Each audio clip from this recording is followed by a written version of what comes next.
আমরা যদি সমস্ত মুসলমানেরা দুহাত তুলি, দুহাত অস্ত্র ধারণ করি, তাহলে হিন্দুস্তানের অস্তিত্ব পৃথিবী থেকে মুছে যাবে।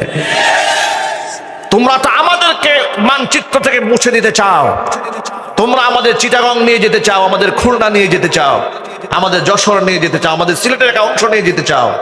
আমরা বলি বেশি বাড়াবাড়ি করো না, তাহলে মেঘালয়কে আমরা ছিনিয়ে নেব, আমরা কাশ্মীর ছিনিয়ে নেব। কথা বলতে হবে, ঠিক কিনা বলেন? মেঘালয় আমরা নিয়ে নেব, শিলিগুড়ি আমরা নিয়ে নেব, কলকাতা আমরা নিয়ে নেব, ইনশাল্লাহ বলেন। মণিপুর আমরা নিয়ে নেব, ত্রিপুরা আমরা নিয়ে নেব, মুর্শিদাবাদ আমরা নিয়ে নেব। কথা বলতে হবে মুসলমান, ঠিক কিনা বলেন?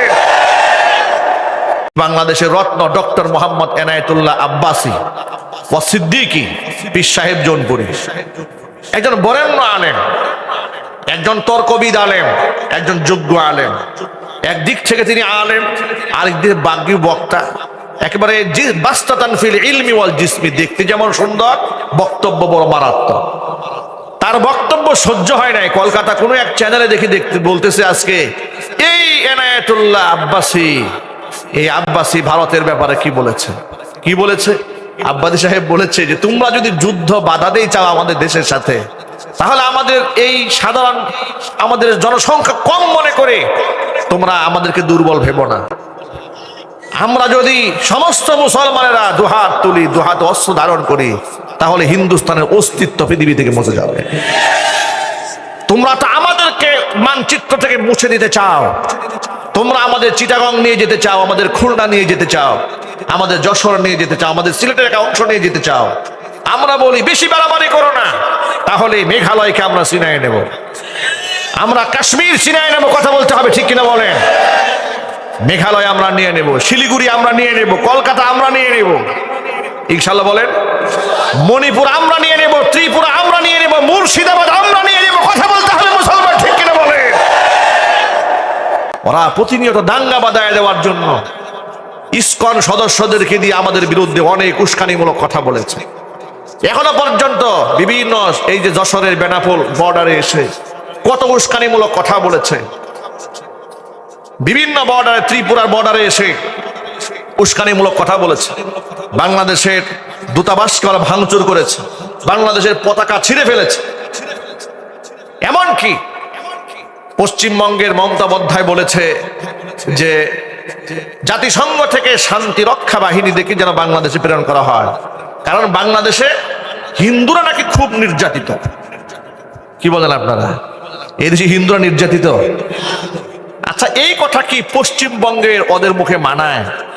এই কথা কি হিন্দুত্ববাদী, কর্তৃত্ববাদী, সাম্রাজ্যবাদী নরেন্দ্র মোদী এবং ওদের গোলামদের মুখে কি এই কথাগুলো মানায়? যারা মুসলমানদেরকে নিরাপত্তা দিতে পারে না নিজের দেশে, সংখ্যালঘু মনে করে মুসলমানদেরকে পিটায়, দাড়ি ধরে অপমান করে, গরু জবাই করার অপরাধে মানুষ যারা হত্যা করে, বাবরি মসজিদ ভেঙে দিয়ে যারা মন্দির নির্মাণ করে, তারা আমাদেরকে সাম্প্রদায়িক চেতনা শিখায়। আজীব ব্যাপার, আশ্চর্য ব্যাপার। আমরা কি আজ পর্যন্ত কোনো মন্দির ভেঙে মসজিদ বানিয়েছি? আমরা কি কোনো হিন্দু ভদ্রলোককে গলার মধ্যে ছুরি লাগাই বলছে আল্লাহু আকবার বল, চিৎকার দিয়ে বলেছি? এরপর আমাদের উপর এই অপবাদ ওরা কেন দেয়? গোটা পৃথিবীর মানুষের কাছে এই রাষ্ট্র নিয়ে এত সিরিমিনি কেন খেলে? এত মিথ্যা কথা ওরা কেন বলে? কারণ মিথ্যাবাদী, এদের জন্মসূত্রে ওরা ইসলামের সাথে দুশ্মনী করে। কথা বলতে হবে, ঠিক কিনা যুবকেরা? যুবক ভাইরা, ঘাবড়ায় যাওয়ার কোনো কারণ নাই। ডক্টর এনায়েতুল্লাহ আব্বাসী ও সিদ্দিকী হাফিজাহুল্লাহ তিনি বলেছেন, ডক্টর মোহাম্মদ ইউনূস সহ রাষ্ট্রকে পরামর্শ দিয়েছেন। লালমনিরহাটে আমাদের স্বাধীনতার পূর্ব থেকেই সেখানে একটি বিমান ঘাঁটি ছিল, সেটা স্বাধীনতার পর থেকে বন্ধ করে দেওয়া হয়েছে ভারতের নিরাপত্তা চিন্তা করে। ওখান থেকে ভারতের সীমানা 3 কিলোমিটার, এই জন্য সেখানে বিমান ঘাঁটি আমাদের বাংলাদেশে থাকলে ওদের নাকি ক্ষতি হবে। আর ঠান্ডা মাথার খেলোয়াড় ডক্টর মোহাম্মদ ইউনূস কাজটা করেছে কি, রাষ্ট্র স্বাধীন হওয়ার পর থেকেই তিনি প্রথম লালমনিরহাটের সেই বিমানবন্দর সংস্কারের কাজ ধরেছে। আল্লাহু আকবার বলেন। স্বৈরাচারী আমাদেরকে গোলাম বানিয়ে রেখেছিল, আর ডক্টর মোহাম্মদ ইউনূস জবাব দেওয়ার জন্য সবার আগে লালমনিরহাটের বিমানবন্দর ঠিক করতেছেন। আল্লাহু আকবার বলেন। এভাবেই আমরা দাসত্বের শৃঙ্খল থেকে মুক্ত হয়েছি, রক্ত দিয়েছি, জীবন দিয়েছি, কিন্তু ভারতের গোলামি আমরা বরদাস্ত করব না। আমাদের বাংলাদেশের চিটাগং পোর্টে বন্দরে পাকিস্তান থেকে জাহাজ আসার পরে এগুলো এমন পাগলা হয়েছে কেন জানেন? স্বৈরাচারী কি ব্যবহার করে ব্যবসায়িক যত সুযোগ সুবিধা আছে সব দিয়ে দিয়েছিল ভারতের কাছে, যার দরুন ওরা বাংলাদেশের হাসিনার শুধু পরাজয় হয়েছে এটা মনে করে না, ওরা মনে করে যেন ওরা একটা রাজ্য হারিয়ে ফেলেছে। স্বাধীন বাংলাদেশে আমি কি চায়নার সাথে ব্যবসা করব, নাকি পাকিস্তানের সাথে করব, নাকি আমি রাশিয়ার সাথে করব, না আমি আমেরিকার সাথে করব, এটা সিদ্ধান্ত নেবে কি ভারত? কারা নেবে? বাংলাদেশ নেবে। কথা বলেন ঠিক কিনা বলেন? আমার বাংলাদেশে কোন দেশ থেকে জাহাজ আসবে না আসবে বেটা তুই নাক গলাবার কে? হু আর ইউ? কথা বলেন ঠিক কিনা বলেন? ওদের আশকারা বেড়েছে, ওদের আশকারা দিয়েছিল স্বৈরাচারী। স্বৈরাচারী বলেছিল হাম আপকো সব দেंगे, আপ হামারে ক্ষমতা মে রহ দেंगे। ঠিক কিনা বলেন? কথাটা এমন হয়ে গেছিল যে আমরা সব দিয়ে দেব, আপনারা শুধু আমাদেরকে ক্ষমতায় রাখেন। ওরা যেহেতু এই নরেন্দ্র মোদী যেহেতু স্বৈরাচারীকে ক্ষমতায় রাখতে পারে নাই, এর মাধ্যমে শুধু পরাজয় হাসিনার হয় নাই, নরেন্দ্র মোদীরও হয়েছে। এবং এই বাংলাদেশের মুসলমানদের গায়ে এক বিন্দু রক্ত থাকতে ভারতের সাম্রাজ্যবাদী শক্তি এই বাংলাদেশের এক বিন্দু ক্ষতি করতে পারবে না। আমরা সম্মিলিতভাবে প্রতিবাদ করে তুলব। রাজি আছেন কিনা যুবকের? দুহাত দেখতে চাই।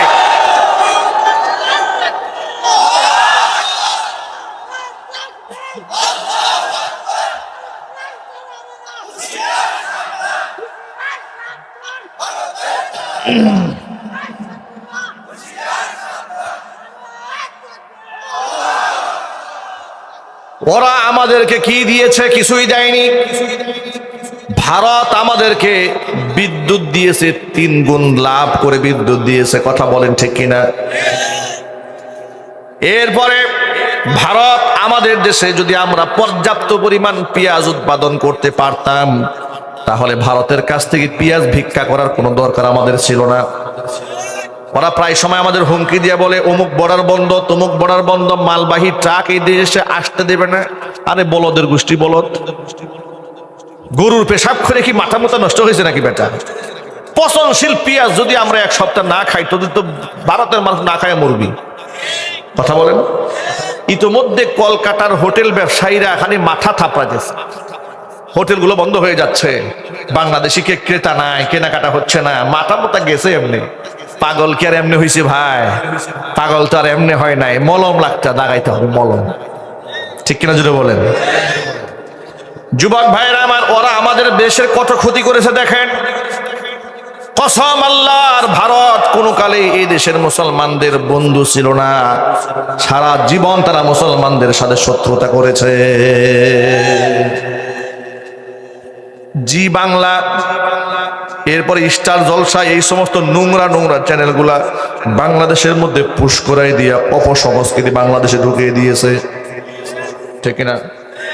এই দেশের কোন চ্যানেল আপনি কলকাতায় দেখতে পাবেন না, ভারতে বাংলাদেশের কোনো চ্যানেল চলে না। এটাই তো বড় আফসোস। ভারতে বাংলাদেশে কোনো চ্যানেল চলে না। আমার প্রশ্ন হচ্ছে, সেই ভারতীয় চ্যানেল বাংলাদেশে কেন চলবে? কেন এদেশ থেকে ওরা ব্যবসা করে নিয়ে যাবে?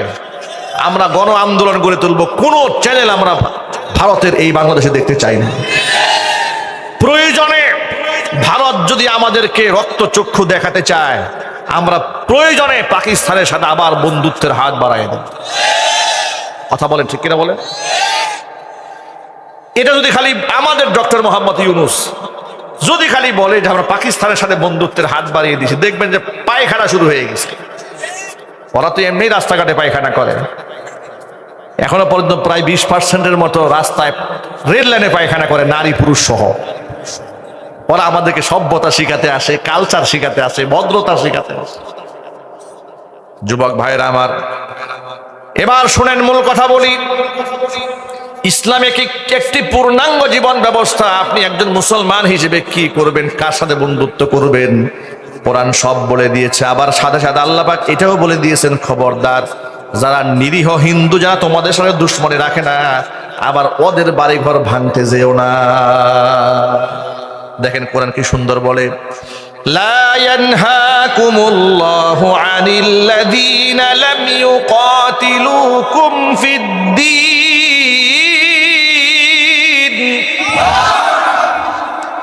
ওয়ালাম ইউখরিজুকুম মিন দিয়ারিকুম আন তাবাররুহুম ওয়া তুকসিতু ইলাইহিম ইন্নাল্লাহা ইউহিব্বুল মুকসিতিন।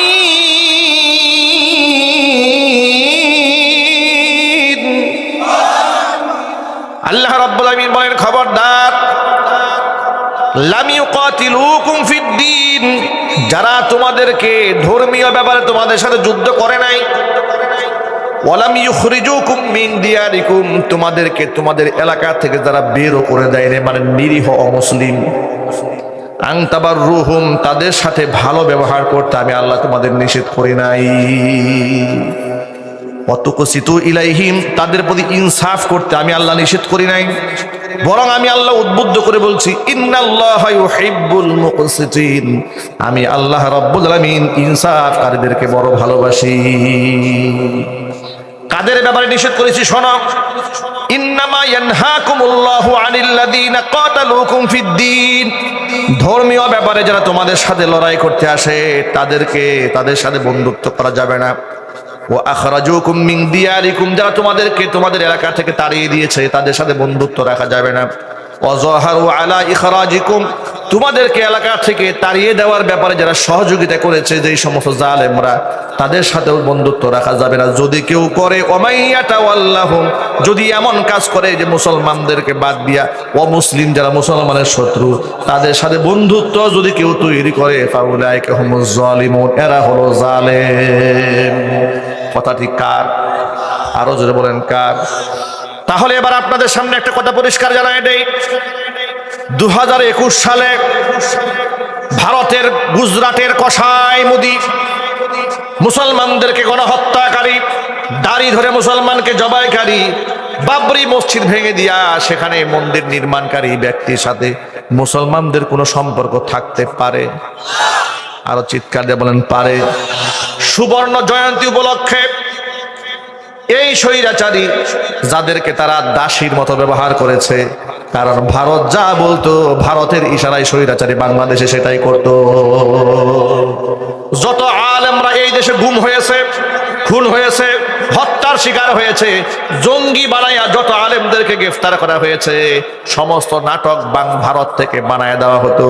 আর সেই নাটকগুলা প্রথম আলোর অফিসে বসে গবেষণা করা হতো, আর প্রশাসনের কুকুরদেরকে দিয়ে সেগুলা বাস্তবায়ন করা হতো। কথা বলেন ঠিক কিনা বলেন?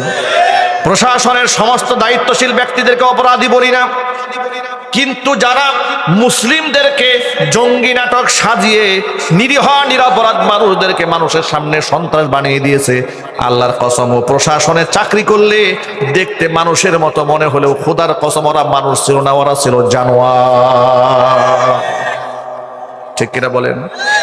আলেমরা ওই পরিবেশে নরেন্দ্র মোদী বাংলাদেশে আসার পর তাদেরকে লাল গালিচা সংবর্ধনা দেওয়া হবে বরদাস্ত করতে পারে নাই। মামুনুল হক সাহেব সহ বাংলাদেশের অধিকাংশ আলেমরা রাজপথে ঝাঁপিয়ে পড়েছিল যাতে করে নরেন্দ্র মোদীকে দেশে আসতে দেওয়া না হয়। এই অপরাধে মামুনুল হক সাহেব সহ বাংলাদেশের অসংখ্য আলেম, প্রায় 2600 আলেমের নামে তারা মামলা দিয়েছিল। কি অপরাধ ছিল? আলেমদেরকে দুহাত করে পরিয়েছে, লোহার ডান্ডা বেরি পরিয়েছে, মাথার মধ্যে বুলেট প্রুফ হেলমেট পরিয়েছে, জ্যাকেট পরিয়েছে, এমন ভাবে আদালতে হাজির করা হতো, গরুর রশি দিয়ে টেনে টেনে আনা হতো, মনে হতো যে পৃথিবীর মধ্যে সবচাইতে বড় সন্ত্রাসী এরা। ফাঁসির কন্ডেম ছেলে আলেমদেরকে রাখা হতো, পরিবারের সাথে যোগাযোগ করতে দেওয়া হয় নাই। নিদারুণ ভাবে আলেমদেরকে এত কষ্ট ওরা দিয়েছে, ইসলামের উপর এত টর্চার করেছে ওরা, এত আঘাত করেছে, আলেমদের চোখের পানি, সাধারণ তালিবুল ইলমদের বদদুয়া, আল্লাহর ওলিদের সাথে যুদ্ধ করার কারণে তাদের বদদুয়ায় হাসিনা এবং তার নাতিপুতিরা এমন ভাবে বিদায় হয়েছে, গোটা পৃথিবীতে এমন নির্লজ্জ বিদায় পৃথিবীতে কোনো সরকারের হয় নাই। শিক্ষা গ্রহণ করেন। আলেমদেরকে খবরদার কখনো দুশ্মন বানাবেন না, আলেমদেরকে বন্ধু বানায় নেন। আলেম আপনার বিপদের সঙ্গী, আলেম আপনার দুনিয়ার সঙ্গী, আলেম আপনার কবরের সঙ্গী, আলেম আপনার আখিরাতের সঙ্গী। আপনি যখন মারা যান আলেম আপনার দায়িত্ব নিয়ে গোসলের ব্যবস্থা করে, আলেম আপনার জানাজার নামাজের ইমাম হইয়া আল্লাহর কাছে হাত তুলে। কথা বলেন ঠিক কিনা? আল্লাহুম্মা গফির লি হাইয়িনা ওয়া মাইয়িতিনা ওয়া শাহিদিনা ওয়া গায়িবিনা ওয়া সগীরিনা ওয়া কাবীরিনা ওয়া যাকারিনা ওয়া উনসানা। আল্লাহুম্মা মান আহইয়াইতাহু মিন্না ফাআহইহি আলাল ইসলাম ওয়া মান তাওয়াফাইতাহু মিন্না ফাতাওয়াফাহু আলাল ঈমান বিরহমাতিকা ইয়া আরহামার রাহিমিন। যে আলেম আপনার জন্য হৃদয় নিংড়ানো মোহাব্বত আর ভালোবাসা দিয়া শেষ বিদায় আপনাকে দিয়ে দিবে, ওই আলেমদেরকে দেখা মাত্র আপনি বলেন এই হচ্ছে জঙ্গিবাদ, এটাই হলো মৌলবাদ, এটা হলো রাজাকার, এটা হলো আল বদর, এটা হলো আল শামস। এই কথাগুলো আপনি কেন বলেন? খোদার কসম, যাকে খুশি করার জন্য এগুলা বলেছেন সেই ব্যক্তি না দুনিয়াতে আপনার বিপদে কাজে আসবে, না কবরে আসবে, না মিজান ফুলসিরাতে আসবে, না পরকালে আসবে। অথচ একজন আলেম আপনাকে কবরে শোয়ানোর সময় আপনার কাজে এসেছে। কালকে আমাদের কঠিন ময়দানে আল্লাহ রাব্বুল আলামিন আলেমদেরকে বলবেন, হাদিস শরীফের মধ্যে এসেছে ইয়াশফাউ ইয়াউমাল কিয়ামাতি সালাসাতুন, তিন শ্রেণী আল্লাহর দরবারে মানুষের জন্য সুপারিশকারী হবে। এক নাম্বার হচ্ছে আল আম্বিয়া, নবীগণ আল্লাহর দরবারে মানুষের জন্য সুপারিশ করবেন। দুই নাম্বার সুম্মাল উলামা, আলেমরা আল্লাহর দরবারে মানুষের জন্য সুপারিশ করবেন। তিন নাম্বার সুম্মা শুহাদা, শহীদগণ আল্লাহর দরবারে মানুষের জন্য সুপারিশ করবেন। জোরে কোন সুবহানাল্লাহ। এক নাম্বার নবীগণ সুপারিশ করবেন, দুই নাম্বার আলেমরা। হাদিস শরীফের মধ্যে এসেছে অন্য একটা হাদিসে ইউকালু লিল আবিদ, সাধারণ আবেদ, সাধারণ ইবাদত গুজার বান্দাকে আল্লাহ বলবেন উদখুলুল জান্নাহ, জান্নাতে প্রবেশ করো। ওয়া ইউকালু লিল আলিমি কিফ, কিন্তু আলেমকে বলা হবে আলেম তুমি দাঁড়াও, তুমি একাকী জান্নাতে যাবে না। তোমার মধ্যে ইলমের দৌলত দান করেছিলাম একাকী জান্নাতে যাওয়ার জন্য নয়, গোটা জাতি গোষ্ঠী সহ তুমি জান্নাতে যাবে। ওয়াসফা আলিন নাস, মানুষের জন্য আজকে তুমি সুপারিশ করো, মানুষ বড় বিপদে আছে। আলেমরা কত মানুষের জন্য সুপারিশ করবেন। অন্য একটা হাদিসের মধ্যে পাওয়া যায় ওয়ালাউ কানা আদাদান নুজুম, আলেমদের সুপারিশ আল্লাহ তাআলা এত বেশি সংখ্যক মানুষের জন্য মঞ্জুর করে নেবেন, আসমানের নক্ষত্র যেমন অগণিত, আলেমদের সুপারিশকৃত ব্যক্তিদের সংখ্যা আল্লাহ তাআলা অগণিত বানাইয়া তাদেরকে মাফ করে দিবে। সেই সমস্ত আলেমদেরকে কখনো শত্রু বানাবেন না, আলেমদেরকে রেসপেক্ট করবেন, সম্মান করবেন। সাথে সাথে আমি আমার ভাইদেরকে বলি, মাইকের আওয়াজ বাহিরে যাচ্ছে, মা বোনদেরকে বলি, শুধু আলেমদের সাথে সুসম্পর্ক রাখবেন না, বরং দিনদার আলেম নিজের ঘরে তৈরি করার জন্য আল্লাহর কাছে দোয়া করবেন। ওরা তো আমাদের দেশের আলেমদেরকে হত্যা করতে চেয়েছে, মাদ্রাসাগুলো বন্ধ করে দিতে চেয়েছে, আর আমরা সংগ্রাম করব ভিন্নভাবে। ঘরে ঘরে আমরা 30 পারা কোরআন হাফেজ তৈরি করব ইনশাআল্লাহ। বলেন ইনশাআল্লাহ। আপনার সন্তান যদি হাফেজ কোরআন হয়, আলেমে দ্বীন হয়, দুনিয়াতেও সম্মান, আখিরাতেও সম্মান। দুনিয়াতে সবচাইতে বড় বেনিফিট আপনি পাবেন, আপনি এত বেশি উপকৃত হবেন, সেটা হলো আপনার হাফেজ কোরআন সন্তানটি জীবনে আপনার চোখে চোখ রেখে কথা বলবে না, আপনার সাথে তর্ক করবে না, আপনার গায়ে হাত তুলবে না, বৃদ্ধ বয়সে আপনাকে বৃদ্ধাশ্রমে রাখার স্বপ্ন দেখবে না। আপনার সন্তান ডাকাত হবে না, খুনি হবে না, ধর্ষক হবে না, মাস্তান হবে না, গুন্ডা হবে না, টেন্ডারবাজ হবে না, নারীবাজ হবে না, হোটেলে গিয়া অপচয় করবে না, আকাম কুকাম করবে না। আল্লাহর কসম করে বলি, পার্কে আপনি ঘুরে বেড়ান, একজন হাফেজ কোরআন খুঁজে পাবেন না। ঠিক কিনা জোরে বলেন।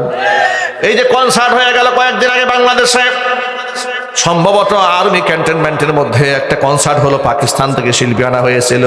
ওই কনসার্টের মধ্যে কত প্রকার নোংরামো আর বেহায়াপনা হয়েছে। ফেসবুকের মধ্যে গোটা সামাজিক ব্যবস্থা ছড়িয়ে পড়েছে, একদম নাপাক করে দিয়েছে সমাজ ব্যবস্থা। কসম আল্লাহর, এমন বেহায়াপনা বেলাল্লাপনার সাথে তারাই জড়িত হয়েছে যারা কোরআন সুন্নাহ ছাড়া জীবন গঠন করেছে, তারাই অশ্লীল হয়েছে, বেহায়াপনাও দিয়া সমাজকে নষ্ট করে দিয়েছে। যারা কোরআনের সান্নিধ্য গ্রহণ করেছে তারা পবিত্র আত্মার মানুষ হয়েছে। আচ্ছা, বাংলাদেশে ইয়াবা, গাঁজা, মদ, আফিম, হেরোইন পান করে এরকম লোক কি আছে না? আরো জোরে বলেন। কোন ইমাম সাহেব গাঁজা খাইছে শুনছেন কোনোদিন? কোন মুয়াজ্জিন সাহেব, কোন মাদ্রাসার তালবে ইলম ইয়াবা সেবন করে শুনেছেন কোনোদিন? শুনবেন না কিয়ামত পর্যন্ত। কোন সুবহানাল্লাহ। এই পবিত্র জীবন আলেমরা গ্রহণ করতে সক্ষম হয়েছে একমাত্র কোরআনের সবকের বদৌলতে। আল্লাহু আকবার। আমি আমার মা বোনদেরকে বলছি, মায়েরা বোনেরা, কত সম্মান একজন কোরআনের সংশ্লিষ্ট ব্যক্তির। উবাই ইবনে কাব রাদিয়াল্লাহু তাআলা আনহু নবীজির একজন বিখ্যাত সাহাবী ছিলেন।